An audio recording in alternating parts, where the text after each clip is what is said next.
kamu maba, dan kamu sampai detik ini masih bingung organisasi yang mana sih yang cocok buat kamu ikutin selama masa kuliah, tonton video ini sampai akhir. Sebenarnya untuk tahu kamu tuh cocok masuk organisasi yang mana, kamu tuh lebih mending dan lebih untung kalau ikut hima atau ikut UKM. Itu tuh ada dua hal yang bisa dipertimbangkan.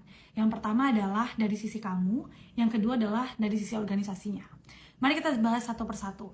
Yang pertama adalah dari sisi kamunya. Nah, setiap orang itu tuh gak bisa disamaratakan gitu. Kayak, kamu lebih cocok hima atau BEM, lebih cocok hima atau lebih cocok BEM, itu gak bisa disamakan. Karena tiap orang tuh punya background yang beda-beda, tiap orang tuh punya tujuan yang berbeda-beda. Nah, makanya sebelum kamu ikut organisasi, kamu tuh harus tahu dulu nih, kira-kira target kamu di semester ini sama semester depan, which is selama 1 tahun ke depan, kamu tuh mau apa yang dikejar gitu. Ada orang tuh yang ngejar pertama beasiswa, ada orang juga yang ngejar pengen banyak lomba, ada orang yang ngejar magang, dan ada orang yang ngejar jejaring dan aktivitas kemahasiswaan. Nah, kalau kamu di target yang keempat tadi, kamu ngejar jejaring sama aktivitas kemahasiswaan, kamu cocok di organisasi. Nah, kemudian yang kedua adalah tentukan prioritasnya. Setelah kamu memetakan, tahun ini selama semester ini sama semester depan, aku pengen ngejar beasiswa sama pengen jadi organisator gitu. Nah, terus kamu lihatlah nih, kan kuliah tuh pasti jadi prioritas paling awal ya. Kuliah masuk kelas, itu adalah prioritas pertama. Kedua adalah prioritasnya cari beasiswa. Untuk dapat beasiswa, berarti kamu harus nyiapin aplikasinya dong. Kamu harus banyak-banyakin dapat prestasi gitu, kamu harus banyak-banyakin berkegiatan. Terus baru yang ketiga, kamu berorganisasi. Berarti kan organisasi ini menjadi prioritas yang paling akhir kan di selama 1 tahun ini.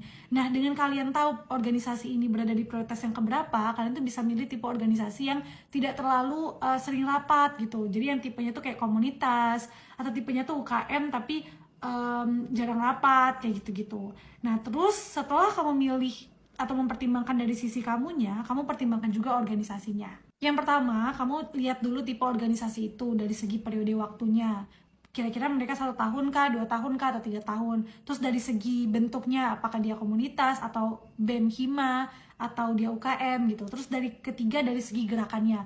Gerakannya itu bergerak di isu tertentu kah, atau bergerak di aktivis, atau bergerak di keagamaan gitu. Itu kamu sesuaikan lagi sama tadi prioritas dan target kamu. Terus kamu juga perlu lihat sosial medianya untuk kamu tahu gimana sih program kerja mereka selama tahun-tahun sebelumnya gitu. Aktivitasnya tuh apa aja, apakah sesuai sama yang kamu mau gitu, sama ekspektasi kamu. Dan yang paling penting adalah jangan lupa untuk kepoin kakak tingkat atau alumni yang sebelumnya organisasi ini, untuk kamu tahu gambaran masa depan kamu kalau di organisasi itu akan seperti apa.